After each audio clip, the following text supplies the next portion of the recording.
Sir नमस्कार। नमस्कार। Sir क्या नाम है आपका? संजय रजक। कहाँ से हैं सर आप? भागलपुर बिहार से। सर संत रामपाल जी महाराज से नाम दीक्षा कब लिया आपने? 2013 में लिए ना। सर संत रामपाल जी महाराज से नाम दीक्षा लेने से पहले आप क्या भक्ति करते थे? हम पहले संत मत से जुड़े हुए थे और संत मत से जुड़ के जो है अपने दीक्षा प्राप्त करके जो हमारे गुरुजी पहले जो साधना बताए थे वो साधना हम गंगा नदी के किनारे अपना ध्यान लगाते थे। और ध्यान लगा के और उस सुषमना के द्वार जो है जिस जो 10वां द्वार बोलते हैं उसी द्वार में से हम अपने सुरती को लगाकर और उस 10वां द्वार में प्रवेश कर जाते थे। तो हमारे शरीर जो है दो भागों में हो जाते थे। एक तो शरीर नीचे हमें दिखाई दे रहा था और दूसरा जो सूक्ष्म शरीर जो था वो सुषमना के द्वार से जो गए थे वहाँ भी हम देख रहे हैं कि हम यहाँ भी हैं और हम नीचे भी शरीर हमारा रखा हुआ। तो वहाँ का दृश्य देख के हमें ऐसा आनंद लगा कि हे भगवान इसी देश में रहें तो हमें भूख और प्यास जो है ये नहीं यहाँ लगते हैं। तो उन वहाँ का आनंद देखकर जो है बहुत आनंदित हो गए हम। और वहाँ से एकाएक चेतना मन में आया कि नीचे वाला जो शरीर है हम जो छोड़ कर आए हैं तो ऐसा चेतना है कि नीचे वाले शरीर में जाओ नहीं तो वो शरीर तुम्हारे नष्ट हो जाएंगे। तो हम अपने शरीर को देखते नीचे कि हमारे शरीर में नीचे कितने मक्खी बैठे हुए सब कुछ दिखाई देते। जब वहाँ से चेतना हुआ कि नीचे वाले शरीर में जाना है तो जैसे हम अपना विचार की बस तुरंत इस शरीर के अंदर में जो है हम प्रवेश कर गए। जैसे रॉकेट के तरह हम शरीर से निकले हुए थे और फिर रॉकेट के तरह इस शरीर में पुनः वापसी आ गए। तो जब हम वहाँ शरीर में आए तो हमारे शरीर जो है पूरा जाम हो गए थे। ये शरीर कुछ काम नहीं करते, हम बेहोश के रूप में हो गए थे। फिर हम होश में जब आए तब हमें जो है पता चला कि परमात्मा संत महात्मा जो बताते हैं कि सूक्ष्म कोई और देश है। तो उन चीज़ों को हम देश को देख कर हमें महसूस हुआ कि हम सूक्ष्म देश है। तो उन चीज़ों को देख के फिर हम बहुत साधु संत से जाके ज्ञान चर्चा करने लगे। तो ज्ञान चर्चा करने लगे तो साधु संत जो है बोलते थे, उनसे हम पूछे कि ये सूक्ष्म क्या चीज़ होता है। तो उन्होंने जब हमसे बोलने लगे तो हम उनसे बोले कि आप तो बताते सही है लेकिन बताइए कि आप कभी सूक्ष्म उस 10वां द्वार में कभी प्रवेश किए हैं कि नहीं किए। तो वो साधु संत बोलने लगे कि हम कभी नहीं गए हैं लेकिन हम किताबें पढ़कर हम बोलते हैं। तो उन सब चीज़ों को देख के हमें ऐसा लग रहा था कि क्या ये साधु संत केवल बोलने का होता है, क्या करने की चीज़ नहीं है इनको। तो उन सब चीज़ों को देख तो हम गंगा नदी के किनारे जो रह रहे थे पहले इन सब साधनों को जब हम देखे तो हमारे जो पहले लाल वस्त्र हम पहने हुए थे, हमारे दाढ़ी जो थे इतने बड़े बड़े थे और हम बहुत साधु संत से ज्ञान चर्चा किए। लेकिन ये जो सूक्ष्म की बात है जो हमने सफ़र किया ये सब बहुत बताने में जो है वो सफल रहे। तो संत रामपाल जी महाराज से जो कोई दीक्षा प्राप्त किए थे उस गांव में तो उनसे हमारे संपर्क हुए। उनसे जब हमारे संपर्क हुए तो उन्होंने ज्ञान गंगा पुस्तक हमें पढ़ने के लिए दिए। जब ज्ञान गंगा पुस्तक जब हम पढ़े तो देखे कि उसमें ब्रह्मांड का जो नक्शा बना हुआ था वो नक्शा देखकर हम उस किताब को अपने सीने से लगा लिए कि हे भगवान, हे मालिक, ये जो नक्शा जो देख रहे हैं इसमें इस नक्शे में जहाँ हम यात्रा किए थे सूक्ष्म में वो नक्शा देखकर हम बहुत खुशी हो गए। और उस नक्शे को देखकर हम मन में विचार किए कि नक्शा बनाने वाले कोई संत ही होंगे। तो फिर उनसे हम पूछे कि हम उनसे कैसे मिलेंगे, हमें क्या विधि है उनसे मिलने की। सर जो भक्ति साधना आप कर रहे थे उस भक्ति साधना को करने के बाद आप अलौकिक नज़ारे देखते थे, उसके बाद भी आपने संत रामपाल जी महाराज को अपना गुरु क्यों बनाया? संत रामपाल जी महाराज को गुरु इसलिए बनाए कि संत रामपाल जी महाराज जी जो जो भी भक्ति बताते हैं सतलोक की भक्ति बताते हैं और जो ब्रह्मांड का जो चित्र बना हुआ है उस चित्र को देखकर जो है हम लोग की बहुत खुशी हुई। फिर हम संत रामपाल जी महाराज की शरण में जब हम गए तो वहाँ पर जो है पहले बोले कि आप पहले दीक्षा लेना होगा तब फिर संत रामपाल जी महाराज जी के आपको मिलने का समय दिया जाएगा। तो जो हम वहाँ पर जब लाइन में जब पहुँचे वहाँ पे तो गुरुजी जब सबके सिर पर हाथ रख आशीर्वाद देते थे, तो जिस समय हमारे सिर पर हाथ रखे उसी समय हमें संत रामपाल जी महाराज जी पहचान में आ गए कि ये है कौन। इस समाज के नज़र में जो लोग इनको कहते हैं, तो जैसे सोना को सोनार ही पहचान सकता है, लेकिन सोना को चमार नहीं पहचान सकता है। तो उन चीज़ों को देख के हमें तब फिर गुरुजी हमसे पूछे कि जो हमने सूक्ष्म में जाकर अपना अनुभव किए थे, साधना किए थे, जो शरीर को समाधि लगा देते थे, उन सब चीज़ों को जब बोलने लगे, पूछने लगे, तो हम जो बोल रहे थे तो गुरुजी हंस रहे थे। गुरुजी हंस रहे थे, सब कुछ बताए संत रामपाल जी महाराज जी। तो बोलने लगे कि बेटा ये तुम्हारे जो है ये पिछले जन्म का सब कुछ किया हुआ था, इस समय तुमने कुछ नहीं किया था। जो तुम्हें संकेत दे दिया वो भी वहाँ तक की साधना नहीं कर पाया है, लेकिन तुम्हें बता दिया है, ठीक है। लेकिन हमारे नियम और मर्यादा में रहना और अपना भक्ति करना। तो जो हमारा लाल कपड़ा पहना हुआ था, दाढ़ी था, तो इन सब चीज़ों के भी बात रखे कि हमारे लाल कपड़े हैं, दाढ़ी हैं। तो गुरुजी बोले कि बेटा हमें तुम्हारे कपड़े से और दाढ़ी से लेना देना नहीं है, हमें उस सतलुक जो है, सतलुक की भक्ति हम करवा के और सतलुक हम तुम्हें ले जाएंगे। सर, संत रामपाल जी महाराज के शरण में आने से पहले आप भगवा कपड़े पहनते थे, बड़ी बड़ी दाढ़ी आप रखते थे। उसके बाद जब आप संत रामपाल जी महाराज के शरण में आ गए तो सर आज आप साधारण वेशभूषा में हैं। सर ऐसा क्यों?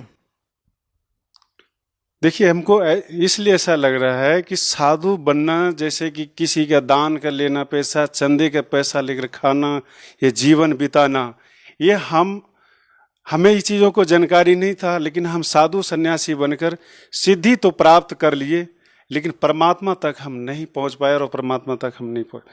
तो वो साधु सन्यासी का जीवन हम जब ज्ञान हमें मालूम हुआ तो हम सोचे कि जब दूसरे का अनाज, दूसरे का पैसा लेगा, दूसरे का ये सब काम करे, तो जो हमारी भक्ति पुण्य है सब उन्हीं के पास चले जाएंगे, फिर हमारे पास बचेंगे कैसे? तो वो जब वो कोई सेवा कर रहे हैं तो वो तो हमारे कर्ज हो जाएंगे। तो जब कर्ज हो जाएंगे तो फिर उसका कर्ज चुकाने के लिए हमें जन्म लेना पड़ेगा, फिर हमारे मोक्ष कहाँ से होगा? सर जैसा कि आपने सिद्धियों की बात की, सर यदि आपसे जानना चाहेंगे तो आपके पास क्या सिद्धियाँ थी? हमारे पास सिद्धि ऐसा था कि हम कोई अगर ये कह दे कि दीवार के अंदर उस पार में क्या चीज़ रखा हुआ है, तो उस चीज़ों को हम एक नज़र से देखते देखते उस दीवार के उस पार को हम चीज़ को देखने लग जाते कि उस पार में क्या रखा हुआ है। सर देखिए, ये आश्चर्यजनक बात है, विश्वास नहीं होता कि ऐसा भी हो सकता है। सर क्या ये वास्तव में सच है कि आप सिद्धि के द्वारा दीवार के आर पार देख के बता सकते थे कि दीवार के पीछे क्या वस्तु है? हाँ, बता सकते थे। अब किसी को अगर किसी प्रकार की शंका हो तो वो हमसे मोबाइल नंबर ले और हमसे आके मिले, हमसे बातचीत करे, हम बातचीत करने के लिए हमेशा तैयार है। सर देखिए, बड़ी आश्चर्यजनक बात यह है कि जहाँ लोग सिद्धियों को मानते हैं, उसकी पूजा करते हैं, वहीं दूसरी ओर आपके पास सिद्धि होते हुए भी आपने संत रामपाल जी महाराज से नाम दीक्षा ली। ये कितनी विचित्र बात है कि एक तरफ जिस संत से नाम दीक्षा ली उस संत को लोग पहचानने में अभी देरी कर रहे हैं और दूसरी तरफ आप हैं। ऐसे संतों को लोग ज़्यादा तवज्जो देते हैं, ये सोचते हैं कि सिद्धि ही परमात्मा है, लेकिन आप कह रहे हैं कि सिद्धियाँ ही परमात्मा नहीं है, परमात्मा पाना कुछ और चीज़ है। देखिए, अगर पूर्ण संत से अगर उनको ज्ञान और भक्ति मिल जाए तो कहते पूर्ण संत से मिलेंगे तो उनका पूर्ण मोक्ष हो जाएंगे। लेकिन कोई भी अगर आज सिद्धि के बल पर, जैसे सिद्धि क्या चीज़ है कि सिद्धि एक अहंकार का चीज़ बन जाता है, जैसे अभिमान की चीज़ बनता है। जैसे किसी को कोई पोस्ट मिल जाता है, वो पोस्ट का अहंकार हो जाता है। लेकिन वास्तविक चीज़ ये है कि परमात्मा के लिए अहंकार और पोस्ट और सिद्धि नहीं, उनके अंदर का जो प्रेम है, जो प्यास है, जो तरफ है, वो तरफ होना चाहिए। अगर वो तरफ नहीं है तो समझ लीजिए उसके पास कुछ भी नहीं है। सर आप उन लोगों के लिए अपने आप में एक बहुत बड़ा जवाब हैं जो लोग ये कहते हैं कि संत रामपाल जी महाराज कोई चमत्कार करके दिखाए। जब चमत्कार करने वाले ही संत रामपाल जी महाराज किसी से बनने लग जाएंगे तो फिर लोगों के पास सवाल क्या रहेंगे? क्योंकि लोग कहते हैं कि चमत्कार को नमस्कार, लेकिन आप कह रहे हैं कि पूर्ण संत को नमस्कार। सर इस बारे में आप क्या कहना चाहेंगे? देखिए, चमत्कार से क्या होता है कि चमत्कार से तो मोक्ष नहीं होता है, लेकिन ये है कि कि जैसे मान लिया कि हमको परमात्मा चाहिए, तो परमात्मा के लिए जो है वो तरफ होना चाहिए। ये सिद्धि, ये चमत्कार, ये जो कुछ भी है, ये भक्ति मार्ग में जो है एक बाधक होता है। इस बाधक में उलझ जाता है, उलझने के बाद जो है वो जो भक्ति जो है उसका सफल नहीं हो पाता है। सर, जैसा कि लोग संतों के पास इसलिए जाते हैं कि उनको शारीरिक लाभ मिले, मानसिक लाभ मिले या आध्यात्मिक लाभ मिले, आपने संत रामपाल जी महाराज जी को गुरु क्यों बनाया? संत रामपाल जी महाराज को हम गुरु इसलिए बनाए कि हम बहुत साधु संतों के पास भटक भटक के अपना जीवन हमने बहुत खो चुका।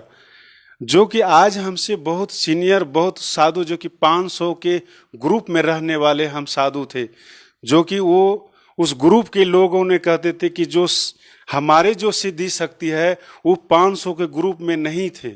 वो 500 ने ही हम ही को सर्वश्रेष्ठ मानते थे। लेकिन वो 500 ने ये आज भी समझ रहे हैं कि ये आखिर संत रामपाल जी के शरण में क्यों गए।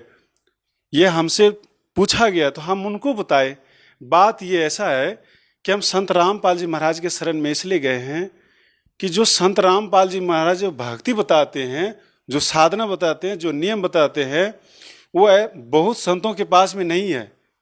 बहुत संतों के पास नहीं है जो संत रामपाल जी महाराज। और संत रामपाल जी महाराज को जो आज कोई भी इनको साधारण मानते हैं, ये साधारण नहीं है, यह समझ लीजिए कि पूर्ण परमात्मा है। क्योंकि परमात्मा को वही पहचान सकता है जिनका आत्मा परमात्मा के लिए तरफ होता है, और जिनकी आत्मा में तरफ नहीं है वो परमात्मा को नहीं पहचान सकता। सर, कितनी विचित्र बात है ना कि आपके पास सिद्धियां होते हुए भी उन सिद्धियों का इस्तेमाल न करके आप संत रामपाल जी महाराज की शरण में गए। सर, लाखों में एक दो ही ऐसे लोग होते हैं जिनके पास सिद्धियां होती है, जो चमत्कार कर सकते हैं। उसके बावजूद वो अपनी सिद्धियों का इस्तेमाल न करके, चमत्कार न करके, केवल भक्ति प्राप्त करने के लिए, भगवान प्राप्त करने के लिए संतों की शरण में जाते हैं, जैसा कि आप गए और आपने संत रामपाल जी महाराज को अपना गुरु बना लिया। यदि आप जिस तरह से आप बहुत ही साधारण वेशभूषा में हैं, आपको देखकर बिल्कुल ऐसा नहीं लगता कि आप चमत्कार करते होंगे, कोई आपके पास रिद्धि सिद्धि रही होंगी।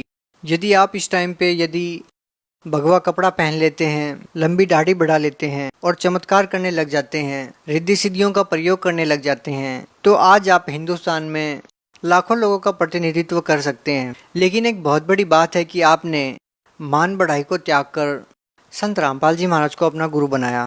सर, बहुत सारे ऐसे लोग होंगे, बहुत सारे संत ऐसे हैं जो आज भी चमत्कार करते हैं और लाखों की संख्या में उनके अनुयायी हैं। आप उन लोगों को क्या कहना चाहेंगे?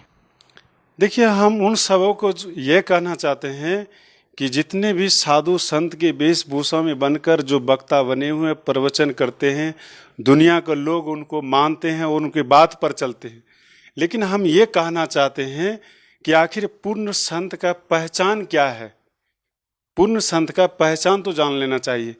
तो जितने भी साधु संत बने, तो ये अपनी जो है मान बड़ाई जो है ये छोड़ना नहीं चाहता है। ये जीवन में सबसे बड़ा दुश्मन हो जाता है मान बड़ाई। मान बड़ाई ही आपका सब खतरनाक होता है। तो ये जितने भी साधु संत बने हुए हैं, तो ये इन्होंने अपने संख्या बढ़ाकर जो है, अपनी पदवी बनाकर जो है, हम लोग के समाज में जो है गुमड़ा बनाकर बैठे हुए हैं। सर, आज आपने संत रामपाल जी महाराज से नाम दीक्षा ले रखी है। सर, क्या आज भी आपके अंदर वो सिद्धियां हैं? सर, क्या आज आप दीवार के पार कोई वस्तु रखी है उसको बता सकते हैं? नहीं, संत रामपाल जी महाराज जी की शरण में जब से हम दीक्षा प्राप्त किए हैं, तो गुरु जी हमारे सिर पर हाथ रखकर इस पे बैंड लगा दिए कि बेटा, जो तुमने पहले जितने भी सिद्धि जो भी कुछ किया सो किया से आज के बाद ये नहीं करना है। तो हमने हाथ जोड़कर गुरु जी से प्रार्थना की कि गुरु जी, आज के बाद हम कोई सिद्धि का प्रयोग नहीं करेंगे। गुरु जी वचन दिए कि बेटा, अगर तुम कोई भी सिद्धि का प्रयोग करोगे तो तुम सतलोक नहीं जा पाओगे। इसलिए हम वचन दे गुरु जी, अब कभी भी हम कोई सिद्धि का प्रयोग नहीं करेंगे, क्योंकि सिद्धि का प्रयोग करने से उनका पुण्य छीन होता है।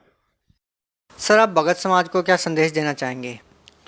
भगत समाज से हम ये संदेश देना चाहते हैं कि जो भी कोई भी पंथ में इधर उधर कहीं भी भटक रहे हैं, तो ये आपका जो है समय आ गया है, तो आप जो है इधर उधर ना भटके और आप संत रामपाल जी महाराज के शरण में जो टीवी चैनल साधना चैनल पर जो प्रोग्राम आते हैं, उस चैनल पर प्रोग्राम में जो मोबाइल नंबर रहता है, उस मोबाइल नंबर से बात कीजिए। जो जहाँ से भी है उनको दीक्षा प्राप्त हो जाएगी। बहुत बहुत धन्यवाद।